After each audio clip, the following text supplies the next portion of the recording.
nossa explicação, certo? Então, módulo 3, página 220, para a gente terminar. Nessa página 220, a gente tem uma outra reportagem. Na 219, a gente tinha uma reportagem falando sobre a puberdade precoce. E agora, na 220, a gente tem uma outra reportagem falando sobre a TPM, tá? A TPM ela é uma sigla que significa tensão pré-menstrual, tá? Então, tem algumas informações para a gente entender um pouquinho o que é isso. Ó. Número 3. Leia o texto a seguir, que apresenta informações sobre um quadro comum a muitas mulheres, a TPM. TPM, mulheres à beira de um ataque de nervos. Parece brincadeira. Ainda tem gente que acha que a tensão pré-menstrual, mais conhecida pelas iniciais TPM, é frescura de mulher. E não são só os homens que desconfiam da existência. Página 220. E não são só os homens que desconfiam da existência dessa síndrome. Muita garota felizarda que não sofre do problema duvida que ele exista. Pois bem, a TPM existe e incomoda muita gente, desde quem sofre da síndrome até quem padece com a síndrome, irmãos, amigos, namorados e etc. A TPM é uma síndrome, um conjunto de sintomas e pode ser provocada por alterações hormonais, retenção de líquido no organismo e mudanças na concentração de serotonina, transmissor químico do cérebro.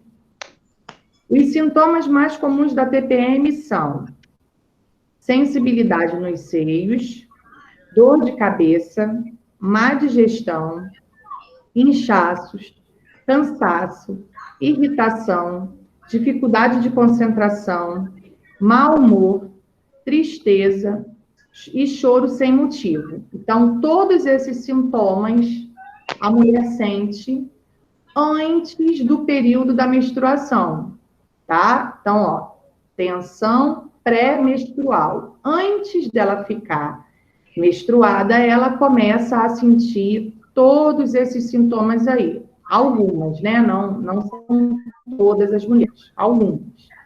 Aí, lá na letra A, está pedindo para a gente sublinhar no texto os sintomas mais comuns. Então, são esses que eu acabei de ler. Nós vamos fazer um risquinho embaixo, vamos sublinhar. Sensibilidade nos seios, dor de cabeça, má digestão, inchaços, cansaço, irritação, dificuldade de concentração, mau humor, tristeza e choro sem motivo. Tá? Vamos marcar todos esses sintomas aí. Aí na letra B, ó. Durante o ciclo menstrual, não ocorrem alterações apenas nos órgãos do sistema genital, mas também em outras partes do corpo da mulher. De acordo com os sintomas da TPM apresentados no texto, marque um X nos outros sistemas que podem sofrer alterações durante o ciclo menstrual. Então, nós marcamos aí os sintomas. Dentre esses sintomas eles estão relacionados a quais sistemas do corpo? Aí nós temos aí, ó, sistema urinário, sistema ósseo, sistema circulatório, sistema digestório, sistema linfático e sistema nervoso. Qual desses sistemas vocês acham que esses sintomas que vocês sublinharam afetam a quais sistemas que estão citando aí no livro? Qual desses 6 aí? É mais de um. Nervoso. Muito bem. Então, nervoso nós vamos marcar o xizinho aí. Professora, não vai abrir, tipo, outra chamada aí que tá mostrando o livro, sei lá, assim, as páginas do livro? Não entendi. Eu não sei explicar que, tipo, tem outro lugar daqui dessa plataforma Dá pra ver os vídeos, tipo isso. Vídeo não, é livro. Professor, ele tá perguntando se você vai espelhar o livro na tela.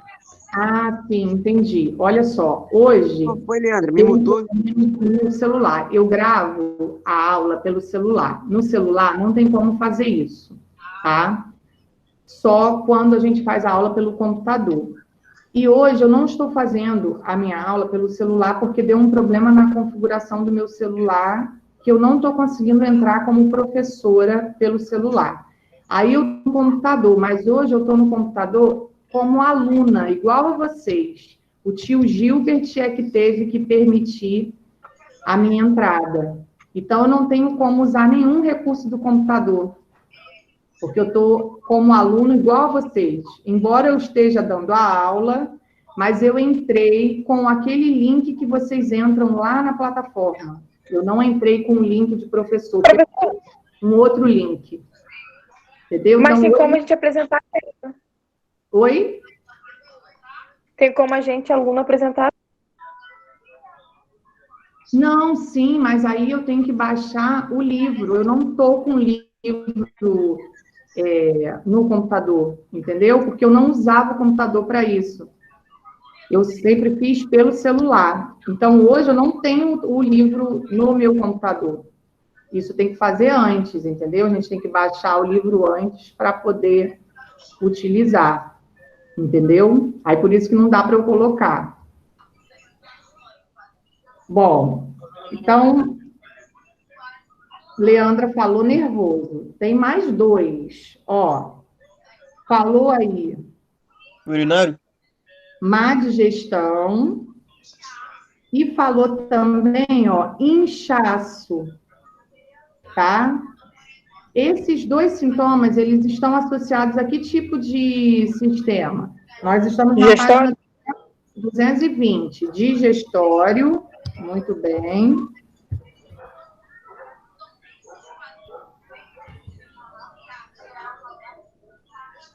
E o do inchaço é o sistema linfático.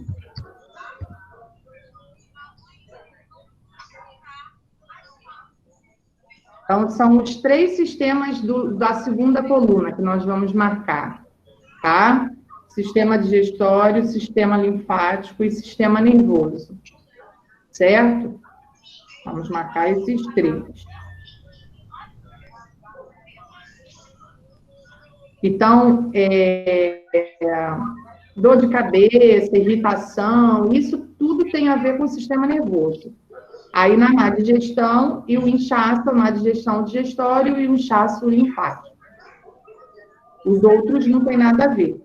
Aí, na letra B, a TPM ocorre principalmente por causa das modificações que acontecem no corpo da mulher durante o ciclo menstrual. Sobre esse assunto, relacione a primeira coluna com a segunda, escrevendo os números correspondentes. Bom, primeira menstruação. Qual é o nome da primeira menstruação? Quem lembra? Isso aí, Júlia. Menarca. Então, nós vamos completar o primeiro quadrinho aí, o primeiro quadradinho com o número 6. Depois, inicia-se após a liberação do ovócito pelo ovário. Qual é o nome dessa fase?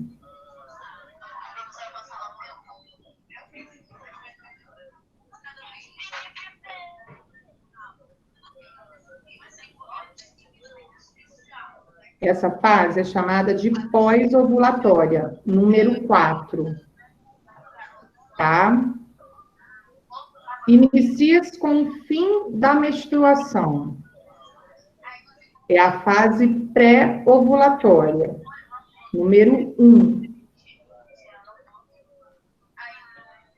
Depois, o quarto quadradinho, camada do útero que se desenvolve durante o ciclo menstrual. Endométrio, número 3. Depois eu vou colocar a sequência aí no chat. Eliminação de parte do endométrio pelo corpo. Fase menstrual, número 5. E, por último, liberação do ovócito pelo ovário, número 2, ovulação. Então, a sequência ficou 6, 4, 1, 6, 5, 2. Confere aí. Coloquei aí no chat a sequência certinha.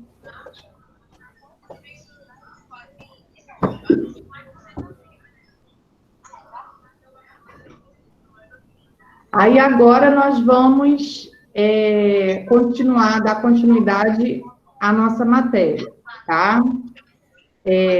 Essa parte do capítulo, esse finalzinho do capítulo, ele vai mostrar para a gente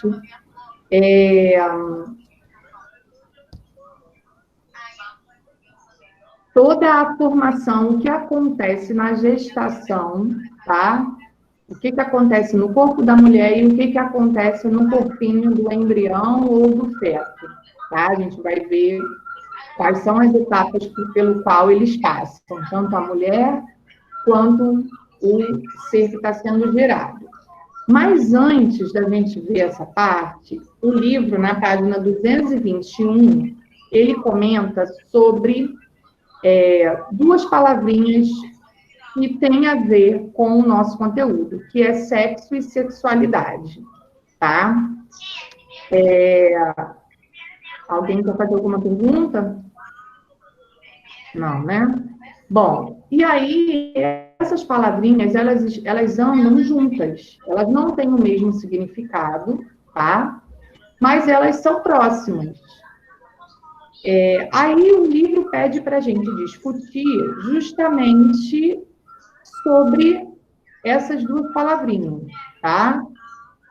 Ele pede para a gente pensar. Explique com suas palavras esse diagrama. Então, a gente tem aí um desenho, né? Que o sexo ele está no meio e a sexualidade por fora. Ou seja, o sexo faz parte da sexualidade, tá? Porque o sexo está por dentro e a sexualidade por fora. E aí ele pergunta se a gente sabe qual é a diferença entre esses dois.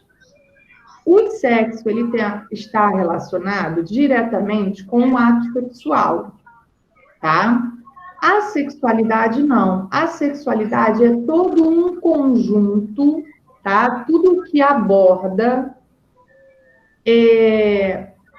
com relação a esse ato sexual, a esse sexo.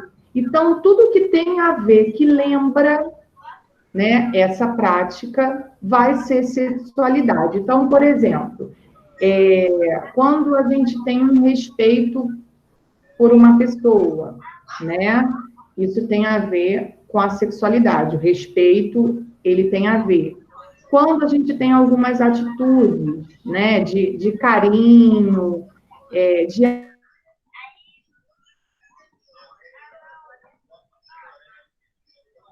assim, uma certa intimidade com alguém, ou com um namorado, ou com um marido, essa intimidade também está relacionada à sexualidade, tá? Então, todos esses fatores, juntando tudo, formam um conjunto que a gente chama de sexualidade, tá? Então, o respeito ao próximo, o amor que a gente tem a outra pessoa, os gestos que a gente, às vezes, apresenta a uma outra pessoa, um carinho, um toque, um apelido, né, que você, às vezes, chama a pessoa, isso tudo, juntando isso tudo, forma um conjunto de situações que a gente chama de sexualidade. E o sexo é o ato mesmo sexual em si, tá? Então, são duas coisas diferentes, mas elas andam como se fossem de mão dadas, tá?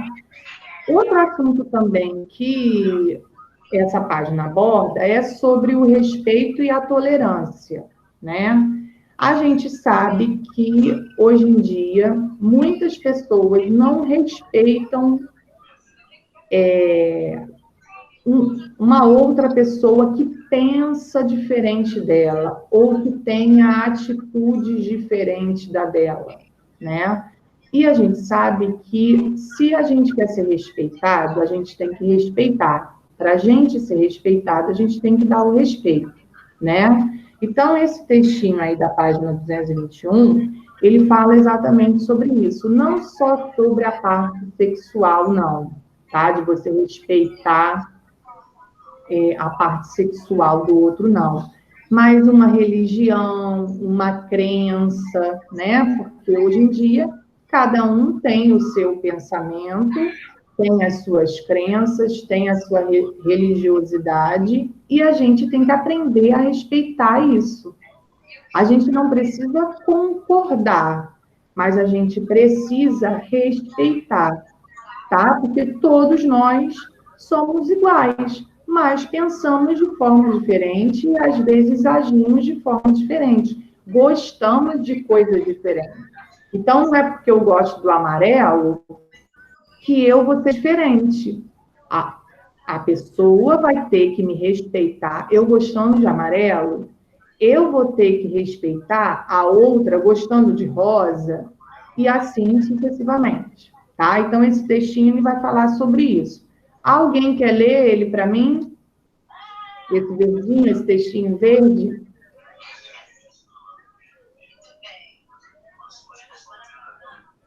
Não? Eu. Eu quem? Bia. Ah, Bia. Ok, Bia. Tá, vai lá. Respeito e tolerância. Um aspecto muito importante relacionado à sexualidade envolve a tolerância e o respeito à orientação sexual do outro. Existem pessoas que têm diferentes atrações afetivas e sexuais. A esses tipos de atração se dá o nome de orientação sexual, ou seja, falamos de orientação sexual, não de opção sexual, pois a sexualidade envolve uma série de fatores culturais, religiosos e entre outros, e não se opta por uma ou outra forma de afetividade.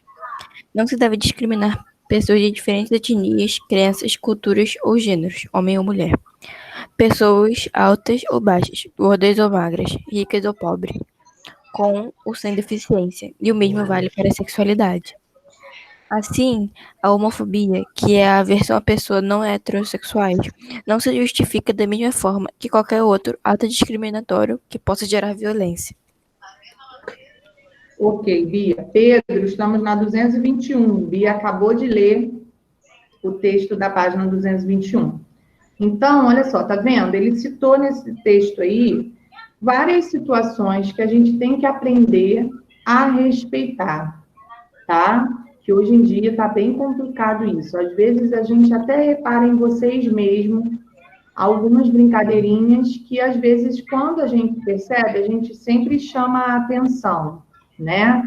Ainda mais agora que tem o bullying, então o professor, ele sempre fica atento a isso, para não deixar com que isso se torne uma rotina entre vocês.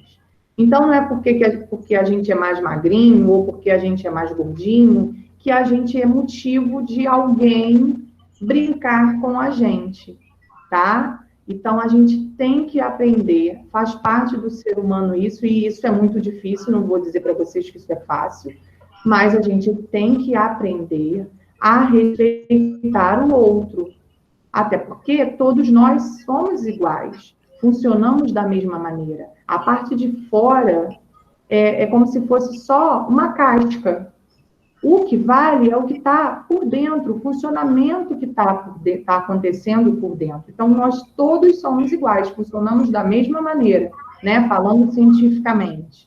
Então, não vai ser porque um é mais alto, o outro é mais baixinho, ou porque um é mais magro, o outro é mais gordinho, que vai ser motivo da gente não respeitar, tá? Então, ele fala aqui do respeito e da tolerância em vários pontos diferentes, né? A parte religiosa, a parte da crença, a parte relacionada ao sexo também, que é a nossa matéria, né? A culturas, né? Às vezes, lá na escola a gente não tem muito problema com isso, não. Eu já tive alunos, às vezes, que vieram de outras regiões do Brasil, que falavam com um sotaque, mas os alunos respeitavam, até gostavam de saber algumas palavras, como que ele falava lá no estado dele, né? Então, a gente também tem que aprender a respeitar a essas pessoas, né? Não ser motivo de brincadeira, tá? Temos que ser mais tolerantes e temos que aprender a respeitar o outro. Se a gente quer ser respeitado, a gente tem que respeitar, certo? Bom, aí ele continua com a nossa matéria do sistema reprodutor mesmo, tá? Então, nós vamos agora acompanhar o que acontece dentro do corpo, tá? Da mulher, no caso, né? Porque ela que vai gerar um novo ser, a partir da página 222. Então, vamos colocar todo mundo lá na página 222 para poder acompanhar como que ocorre essa reprodução. Então, a gente falou na aula passada que a reprodução, ela é uma maneira da gente permitir, né, a formação de um novo indivíduo. E que a gente se reproduz justamente para manter a espécie humana, né? Como todos os outros seres. Eles se reproduzem para que essa espécie não entre em extinção, para que ela consiga estar na natureza a todo momento. Então, essa é a finalidade da reprodução. Aí, ele começa a mostrar para a gente, na 222, esse processo de fecundação, tá? E como que ocorre isso dentro do corpo da mulher? Então, ele colocou aí, ó, um útero, ou melhor, o sistema reprodutor feminino todo, né, completo. A vagina, o útero, os ovários, a tuba uterina. E aí, naquele período que a gente falou, que a gente chama de período fértil, o óvulo, ele sai de dentro do ovário, ó, e se caminha para a tuba uterina. Então, aí nesse desenho, a gente tem um ovócito que já saiu do ovário, porque essa mulher aí estava no seu período fértil, tá? E aí, o que aconteceu, ó? Chegaram alguns, ela teve uma relação sexual, e aí chegaram alguns espermatozoides. Tá vendo umas linhazinhas branquinhas fininhas? Tem um monte aí. Subindo aí pela vagina, indo pelo útero, se encaminhando pela tuba uterina. Aí, o que eles fizeram? Eles fizeram um desenho maior, né? Esse aqui. Ampliaram isso que está acontecendo aqui. Eles ampliaram para cá, para a gente poder ver o ovócito maior e o espermatozoide maior também. Aí a gente consegue ver, ó, um espermatozoidezinho que conseguiu entrar. Tem um aí que já está na parte laranjinha. Ou seja, esse ovócito foi fecundado, tá? O espermatozoide conseguiu entrar, certo? Entrando o que era duas células separadas, né, o espermatozoide e o óvulo, eles se juntaram, se uniram e formaram uma coisa só, que é essa outra imagem que está aí na página 222. Quando o óvulo e o espermatozoide eles se unem, nós temos o que eu falei para vocês na aula passada, vou repetir agora, um zigoto, tá? Quando tem a união dos espermatozoides com o óvulo, formam o zigoto. Então, essa segunda imagem aí já é um zigoto. Bom, aí na página 223, esse zigoto, que eram duas células que se uniram, começa a sofrer uma divisão celular. Então, o que eram duas vão virar 4, igual está mostrando aí na página 223. O que eram 4 viram 8, o que era 8 viram 16, o que é 16 vira 32, vai se multiplicando essas células. 64 e assim vai, tá? Até formar o que a gente chama de embrião. Nessa etapa aqui, que está na página 223, ainda são células ali se multiplicando para gerar o embrião. E depois do embrião, gerar, né, um feto. Ele vai ser chamado de embrião até a 8ª semana. Então, vai começar a se multiplicar essas células aí, tá? Até a 8ª semana. Depois da 8ª semana, da 9ª semana em diante, até o final da gravidez, ele vai ser chamado de feto. Só depois que tiver o parto, é que vai deixar de ser feto, de ser chamado de feto, e vai ser chamado de bebê.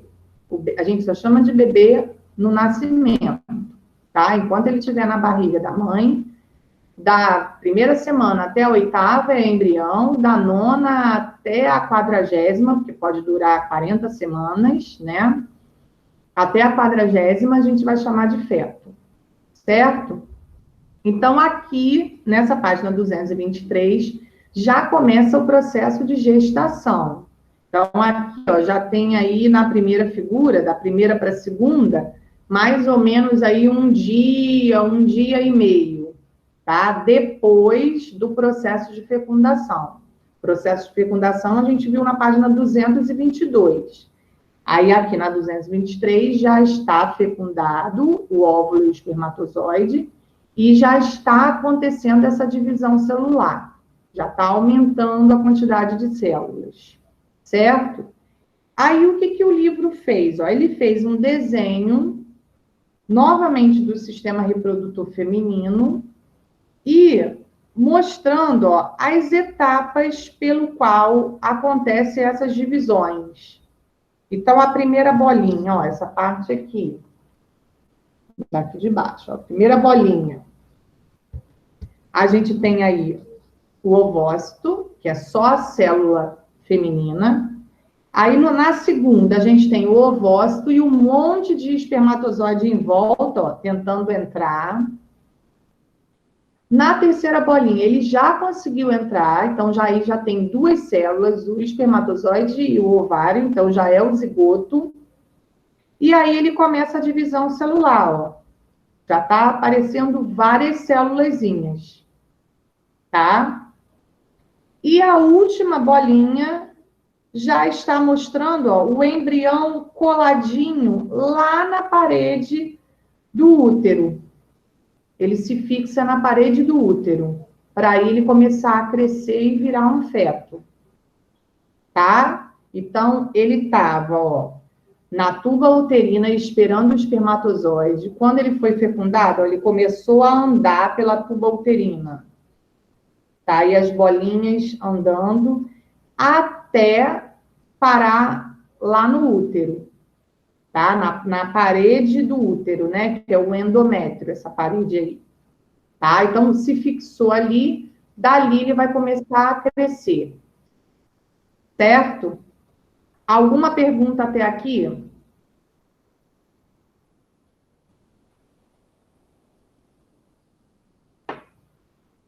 Todo mundo conseguiu entender até aqui?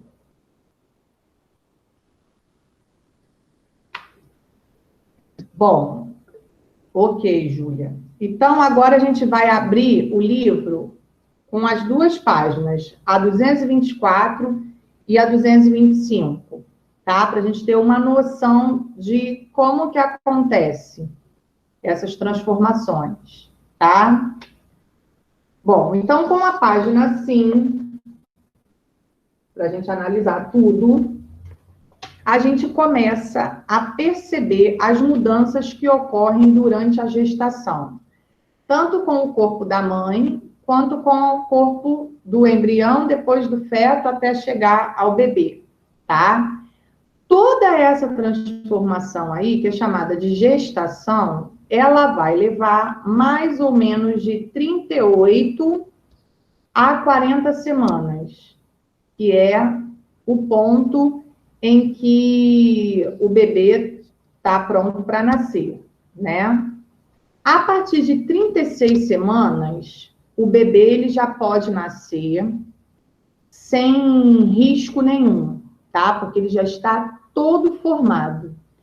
Antes de 36 semanas, aí ele pode nascer com alguma dificuldade. Ele vai nascer sim, mas ele vai ter que receber alguns cuidados no hospital. De repente, vai ter que ficar alguns dias na UTI, porque faltou ele completar algumas etapas, tá? Mas a partir da 36ª semana, aí ele já está totalmente formado. O que vai modificar até a 40ª semana é só o peso dele.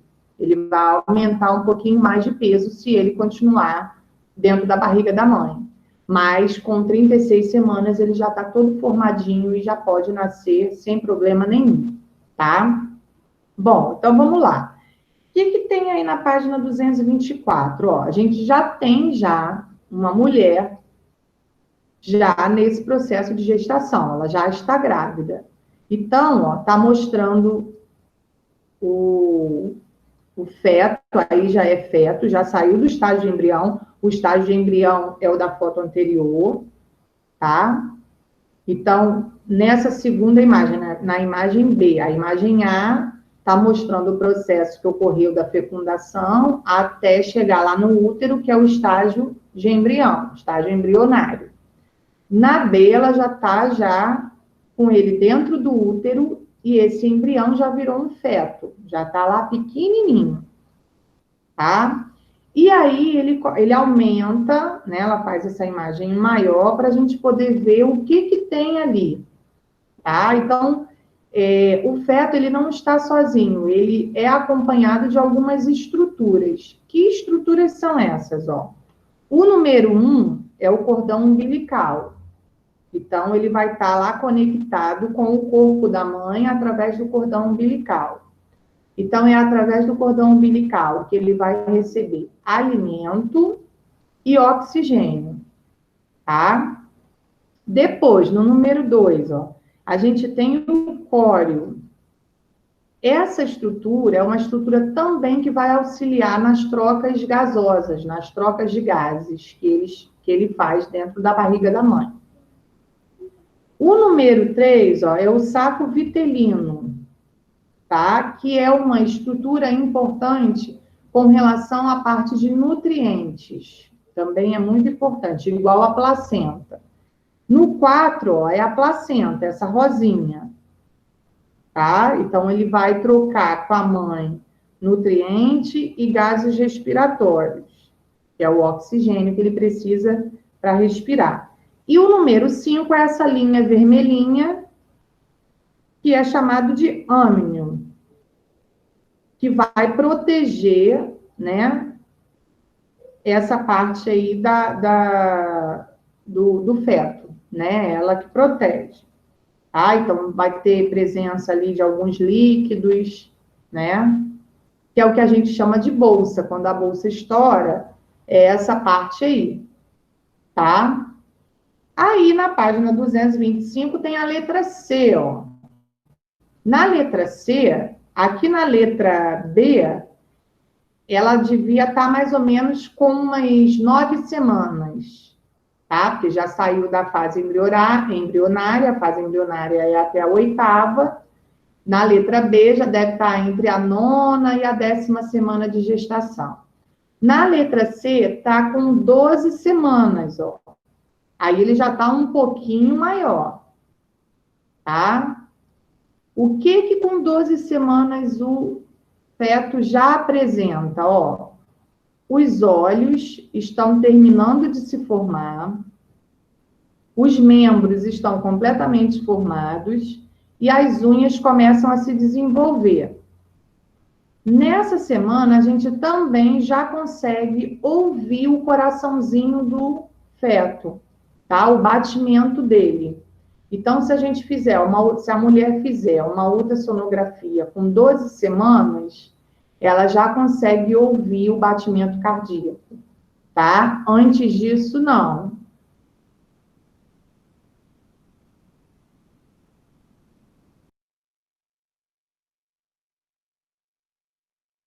Aí, depois, a imagem de baixo, ó, a letra D. A gente está aí com 17 semanas. Já está maiorzinho, ó. O que acontece no desenvolvimento dessa 17ª semana? Ó, ocorrem os primeiros movimentos, tá? No entanto, é só a partir da 17ª semana que esses movimentos feitos pelo feto, que são conhecidos como chute, podem ser percebidos. Então, a mãe já começa a perceber a movimentação do feto dentro da barriga dela. Tá? Já começa a chutar, já começa a botar a mãozinha para um lado, para o outro, e aí, dependendo da posição em que ele esteja, a mãe já consegue perceber isso. Tem criança que mexe bastante, tem criança que é um pouquinho mais quietinha, mas geralmente quando ela vai ser bem levada, ela dentro da barriga ela já mostra esses sinais, porque ela se movimenta bastante, tá? Então, isso acontece mais ou menos na 17ª semana. Os olhos são visíveis, né? E a gente já consegue detectar se é menino ou menina, tá? Nessa etapa aí de 17 semanas. Só não vai ter como descobrir certinho se ele tiver com a perninha muito fechada. Mas se ele tiver com a perninha aberta, sentadinho, aí dá para o médico visualizar bem na ultrassonografia e conseguir saber o sexo direitinho, tá? Só se ele estiver envergonhado com a perninha fechada que não vai dar para ver. Na letra E, já está mostrando uma outra etapa, ó, de 26 a 29 semanas. Aí ele já está bem grandinho já, tá? Ó, já tem a capacidade de respirar, né? Caso haja um parto prematuro, ele já consegue respirar o ar atmosférico, o ar daqui do ambiente. Ele já consegue fazer isso sozinho. Até então, na etapa anterior, ele não conseguia. Ele respirava o oxigênio que vinha da mãe. Se ele fosse tirado na 17ª semana, ele não conseguiria sobreviver, porque ele não iria conseguir respirar o ar atmosférico. Já na 26ª semana até a 29ª, ele já consegue ter essa capacidade, tá? De respirar sozinho. Então, se ele nascer a qualquer momento, ele pode até ter algumas dificuldades, mas não dificuldades respiratórias. Ele já vai conseguir respirar sozinho. Já consegue controlar a temperatura do corpo também, nessa etapa. E aí, a partir da letra F, ó, ele já está com 30 semanas. E se vocês notarem aí no desenho, ele já está de cabeça para baixo, ele já está encaixadinho na posição do nascimento dele, tá? Ele nasce assim, viradinho com a cabeça para baixo. E aí ele já consegue, ó, abrir os olhos, perceber, né, essa luminosidade, se tiver. E nesse período da 30ª semana até a 40ª semana, ele vai ganhar peso, ele vai ficar mais gordinho, tá? Vai crescer um pouquinho mais e vai ganhar massa corporal, tá? Mais ou menos nessa etapa, ele já deve estar aí com uns 2 quilos, por aí. Então, entre a 30ª semana e a 40ª semana, ele vai ganhar aí mais ou menos 1 quilo, 1,5 quilo, dependendo do bebê, né? Alguns nascem um pouquinho mais gordinhos, outros mais magrinhos, tá? Vai depender de como foi a gestação da mãe, né? E tudo mais. Bom, aí, após isso aqui, né? A qualquer momento, a mãe pode ter algum sinal para ter a hora do parto, tá? Que a gente vai ver que pode ser de 2 maneiras diferentes. Na página 226, o livro comenta sobre os tipos de gêmeos que a gente estudou em programa de saúde, tá? Então, ele mostra, através de um desenho, como que ocorre os gêmeos idênticos e os gêmeos fraternos. Os gêmeos idênticos, ó, anteriormente à formação desse embrião e do feto, só se tinha um espermatozoide e um ovócito, uma célula de cada. Foi fecundado, virou o zigoto, igual está mostrando aí na página 226. Desse zigoto, a gente viu que ocorre uma divisão celular, ou seja, as células começam a se dividir e o que eram 2 passa a virar 4, de 4, 8 e assim vai. Aí, por algum motivo, tá?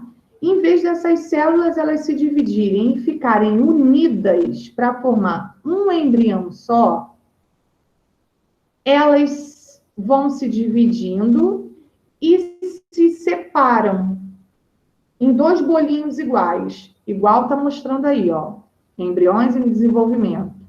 Tudo que está acontecendo de um lado está acontecendo do outro, igualzinho. E aí, por conta disso, que ninguém sabe o porquê que isso acontece, tá? Porque deveria acontecer só a formação de um único embrião, porque o ser humano, ele tem essa capacidade de gerar um filho de cada vez, mas por algum motivo, que eles não sabem, o porquê que acontece essa divisão de células e elas se separam. Elas deveriam permanecer juntas, mas elas se separam em 2 grupinhos, que aí vai formar o que a gente chama de gêmeos idênticos, tá? Esses gêmeos idênticos, eles vão ser sempre do mesmo sexo, porque essas células, elas são iguais. Tudo que acontece de um lado vai acontecer do outro. E eles vão estar numa mesma placenta, tá? No outro caso, aí não, é diferente. O que aconteceu? Por algum motivo, a mulher, em vez dela liberar um óvulo só, no período menstrual dela, ela liberou 2. E aí, os espermatozoides, que não são bobinhos, né? 2 espermatozoides conseguem chegar lá, um em cada óvulo, que é o que está mostrando aí, ó. Tem um espermatozoidezinho chegando em um e o outro espermatozoidezinho chegando no outro. Fecundou, o que vai acontecer? Ó? Vão gerar 2 zigotos diferentes. Formando 2 zigotos diferentes, vamos ter aí 2 embriões diferentes, tá? Em placentas diferentes. Aí é tudo diferente. Aí o que pode acontecer? Esses gêmeos, eles vão ser gêmeos porque eles estão sendo gerados ao mesmo tempo, tá? Mas pode vir um menino e uma menina, como esses aí, ó, da foto, e um ser bem diferente do outro fisicamente, não é igual a primeira figura que eles são, né? Quase iguais.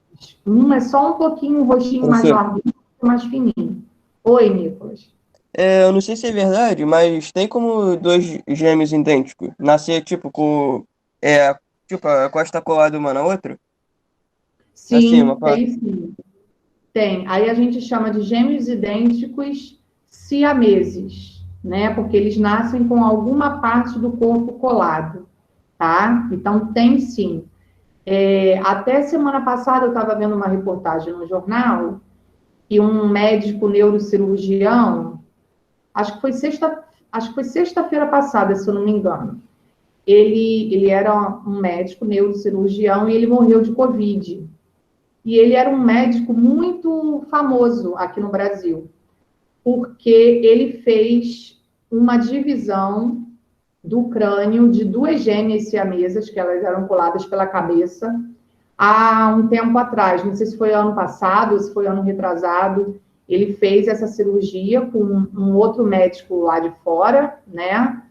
E ele ficou muito famoso por conta disso, porque a cirurgia era uma cirurgia de risco, porque era o cérebro que era colado, né, cabeça com cabeça, então quando se trata de cérebro tudo é mais difícil, e ele conseguiu fazer essa cirurgia, mas infelizmente quando foi semana passada, ele pegou a Covid no hospital que ele trabalhava, e aí veio a falecer. Então, passou uma reportagem falando exatamente sobre isso, que a ciência perdeu um grande neurocientista e que a área que ele escolheu, né, é uma área muito difícil, e ele conseguiu fazer essa operação dessas duas gêmeas. Então, pode acontecer, sim, por qualquer parte do corpo, tá? Não é só a cabeça, não. Pode ser pelo abdômen, pelo braço. Quando é assim pelo braço, pelo abdômen, é um pouco mais fácil. Se os gêmeos não dividirem nenhum órgão, né? Se cada um tiver todos os órgãos, nenhum for em comum, aí dá para separar numa boa. Só não consegue separar se for um órgão para as duas pessoas. Aí não vai ter como separar, porque se separar um vai morrer. Mas se um tiver tudo e o outro tiver tudo também, já consegue fazer essa separação e as crianças conseguem sobreviver numa boa. Tá? Então, isso realmente pode acontecer, sim. Então, nesse caso, né, no segundo caso, a gente tem até um exemplo, às vezes a gente tem exemplos na escola, né, porque são um pouco mais fáceis de acontecer. O primeiro, o idêntico, ele é um pouco mais difícil, tá? O fraterno, ele é um pouco mais fácil, porque aí a mulher, por algum motivo, em vez de liberar um óvulo só, ela liberou 2. Aí, consequentemente, vai aparecer 2 espermatozoides lá para fecundar, tá? Bom, aí uma vez fecundado e ela passou por esse processo todo, né, que começa a gravidez, a gente tem uma série de exames para fazer quando a pessoa está grávida, né, quando ela está gestante. Tem uma série de cuidados que a gente precisa adotar, né? Alguns exames, alguns medicamentos que a gente precisa tomar, vitaminas para passar para o bebê, porque tudo que a gente come, tudo que a gente bebe vai para o bebê.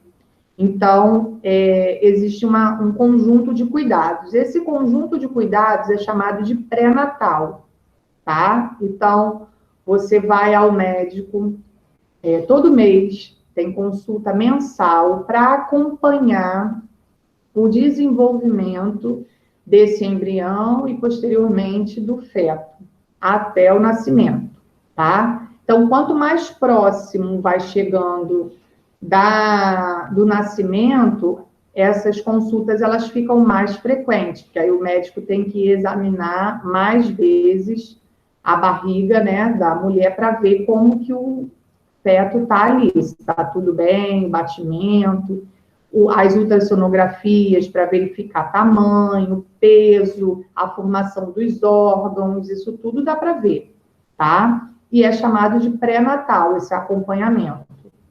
A gente sabe que existem algumas mulheres, por não ter condições, que às vezes não faz, né, esse tipo de acompanhamento. Mas o ideal é que toda pessoa tenha esse tipo de acompanhamento, que um médico acompanhe até o dia do parto, certo? E aí, chegando o dia do parto, né, eu falei para vocês que a mulher vai receber algum sinal, né? Ou a bolsa vai estourar, ou ela vai sentir uma dor na barriga, que é chamada de contração. Ela vai ter algum sinal no corpo dela de que está na hora, tá? Aí ela vai procurar o médico dela para ver se realmente está na hora. Ele vai fazer um exame para ver a dilatação dela. Se ela já estiver num processo de dilatação, é que o bebê está querendo nascer, tá? E aí a gente tem, ó, 2 formas de parto. Coloquem lá na 228 para vocês verem. Na 228 mostra o parto normal e mostra o parto cesariana embaixo. Então, o parto normal, o próprio nome já diz, né? Acontece naturalmente. Ela vai ter um processo de dilatação na vagina e o bebezinho, a mãe vai fazer força, o bebezinho também vai fazer força para nascer. Que é o que está mostrando aí na imagem do parto normal. E o parto cesariano, não. Aí é um parto que a gente pode marcar até o dia, se a gente quiser. Aí vai ter um corte na região inferior do abdômen e o bebezinho vai nascer por esse corte. Depois esse corte vai precisar, né, levar alguns pontos para fechar.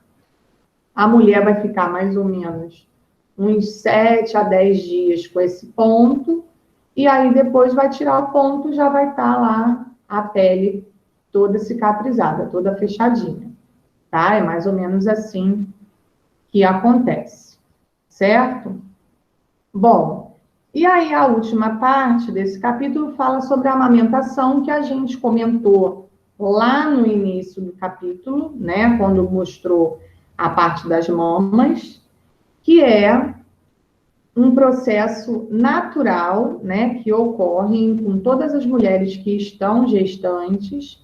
Então, se essa glândula ela for estimulada, ela vai gerar o leite materno, que é o primeiro alimento do bebê, tá? Geralmente, essa alimentação ela tem que se dar desde o nascimento até os 6 meses, se possível, até os 2 anos. Se a mulher tiver a oportunidade de amamentar até os 2 anos, quanto mais, né, melhor.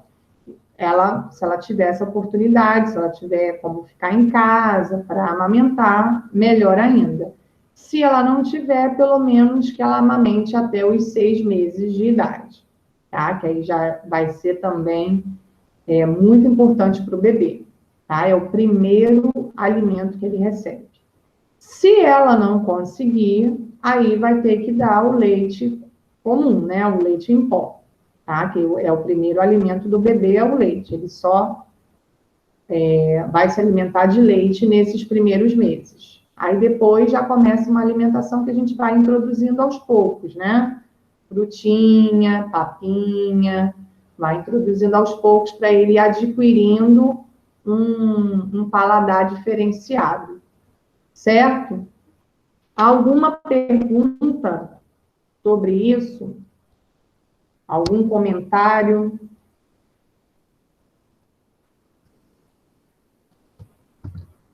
Não? Então, vou escrever no chat aí o dever de casa.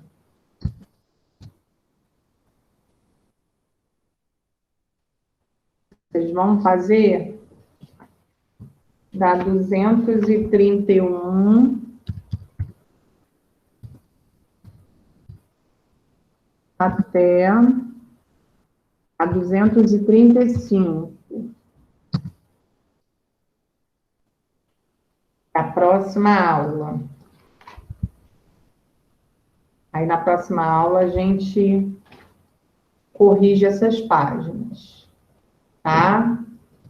Agora eu vou conferir a chamada de vocês, porque hoje eu quase não consegui marcar ninguém, porque como eu estou como aluna, tio Gilbert que foi permitindo a entrada de vocês aí. Então, vamos lá. Amanda está aí. Andiara. Não. Andiara sumiu das aulas, hein? André Luiz. Ok, André. Ana Luísa, eu consegui marcar. Beatriz está aí. Caio Pimenta.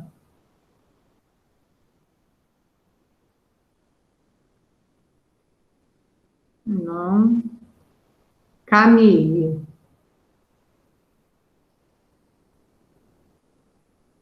Não.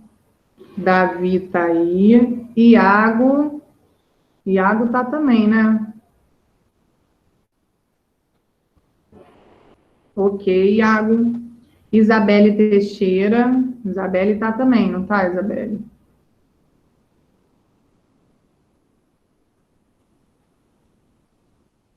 João Gabriel tá. João Vitor Coelho tá. João Vitor Vidipó, tá?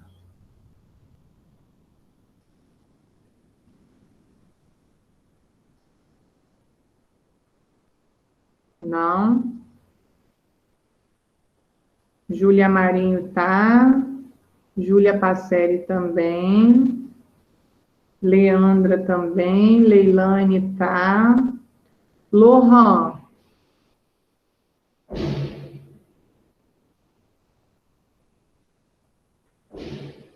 Não.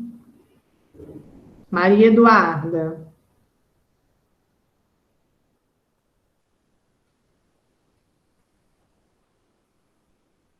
Não. Nicolas tá. Pedro Henrique tá. Sara.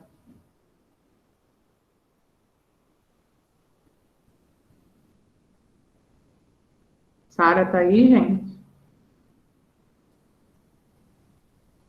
Tô aqui, professora, tô aqui, eu fui beber água. Tá. Vitória Gonçalves. Presente. Ok. Vitor Costa tá. Vitória de Andrade.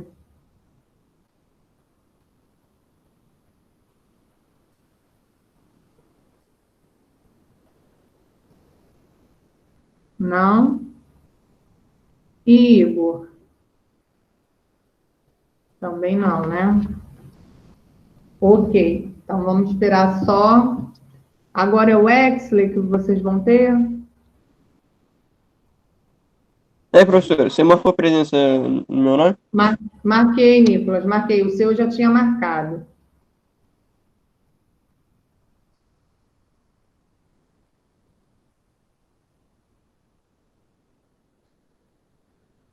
Vamos esperar, então, só o professor chegar, tá?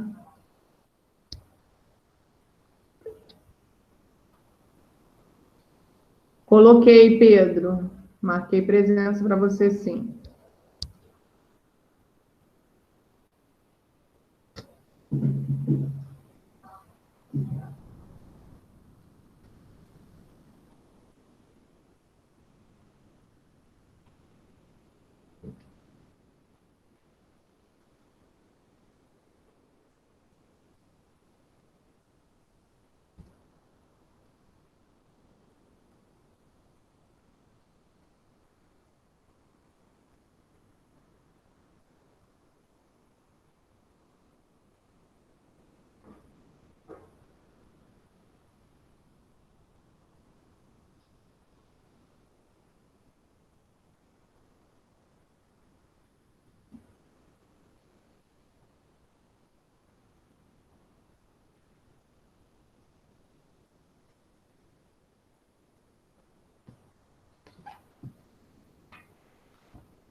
Fechou, Aline? Ok, terminei.